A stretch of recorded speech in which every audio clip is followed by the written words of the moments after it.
আসসালামু আলাইকুম সবাইকে।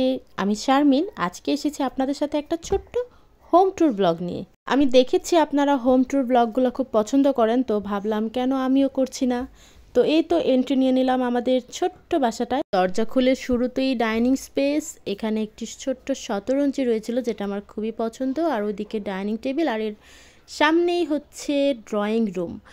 আর আশেপাশে আপনারা অসংখ্য গাছ, ফুল, তারপর ওয়ালমেট, বিভিন্ন রকমের ডেকোরেশনের জিনিসপত্র দেখবেন, কারণ আমার বোনদের এগুলো খুবই পছন্দ। আমার মায়েরও খুব পছন্দ ঘর সাজানো, তো এই জন্যে ওরা খুব বেশি সাজানো গোছানো রাখতে পছন্দ করে।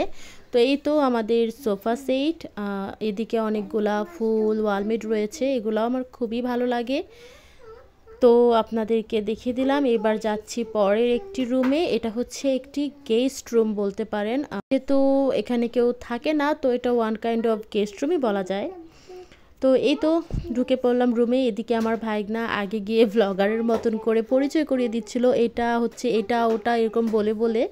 তো ইউটিউব দেখতে দেখতে সবই ব্লগার হয়ে যাচ্ছে। তো যাই হোক, এই তো এই রুমে খুব বেশি ফার্নিচার নেই, যেহেতু এটা গেস্ট রুম। তো হালকা পাতলা কিছু ফার্নিচার, কিছু ওয়ালমেট, এই তো একটা বেড, আর এই পাপোসটা আমার খুবই পছন্দ। তো এরপরে আপনাদের নিয়ে যাচ্ছি এর পরের রুমে, সেটা হচ্ছে সেকেন্ড মাস্টার বেডরুম। আর এখানে সব পিচ্ছিরা থাকে সত্যি বলতে, তাই ওদের পড়ার টেবিল, চেয়ার, বই খাতা এগুলাই বেশি এখানে। আর দেখেন ওরা নিজেদের রুম নিজেরাই কেমন সুন্দর করে দেখিয়ে দিচ্ছে, আর আমার কন্যা আরামসে এখানে মোবাইল দেখছিল। তো এই তো তো এখানে অ্যাটাচ বাথরুম আপনাদেরকে দেখাতে গিয়েছিলাম, কিন্তু পরে দেখি এখানে আপু অনেকগুলা কাপড় ধুয়ে ছড়িয়ে ছিটিয়ে রেখেছে, তাই আর সেটা দেখালাম না। এই তো তো এরপরে আপনাদেরকে কমন বাথরুমটা দেখিয়ে দিই। এটা হচ্ছে আমাদের কমন বাথরুম, এটা মিডিয়াম সাইজ। এটা হচ্ছে লো কমোড, যেহেতু কমন বাথরুম। তো এর পাশেই আমাদের কিচেন। তো চলুন এবার কিচেনটা ঘুরিয়ে একটু দেখিয়ে দিই। তো এই তো কিচেনটাও মোটামুটি বেশ সাজানো গোছানোই রাখে মা। সব কিছুই দেখিয়ে দিলাম আপনাদেরকে। এই তো এতটুকুই কিচেন রুম। তো এরপরে চলে যাচ্ছি আমাদের পরের রুমে। তো এখান থেকে ড্রয়িং রুম হয়ে এরপরে হচ্ছে আমাদের মাস্টার বেডরুম, মানে মেইন বেডরুম যেটা। তো তার আগে আপনাদেরকে দেখিয়ে দিচ্ছি আমাদের সবচাইতে আকর্ষণীয় আর পছন্দের একটি জায়গা, সেটা হচ্ছে নামাজের ঘর। এটা হচ্ছে আমার আব্বা মার সবচাইতে প্রিয় রুম।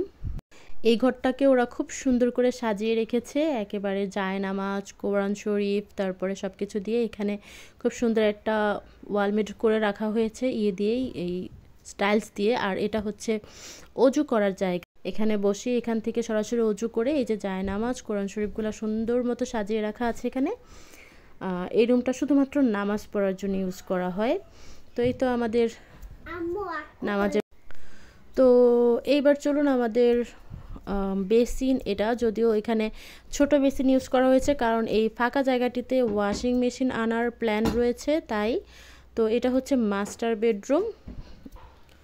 এখানে কিছু সুন্দর কারুকাজ রয়েছে, কারুকাজের ওয়ালমেট, ড্রেসিং টেবিল, তারপরে এই তো একটা ছোট্ট আলনা রয়েছে, যদিও এখন আলনা ইউজ করা হয় না, কিন্তু এই আলনাটা অনেক আগের, তাই রেখে দেওয়া হয়েছে, আসলে স্মৃতিও বলতে পারেন।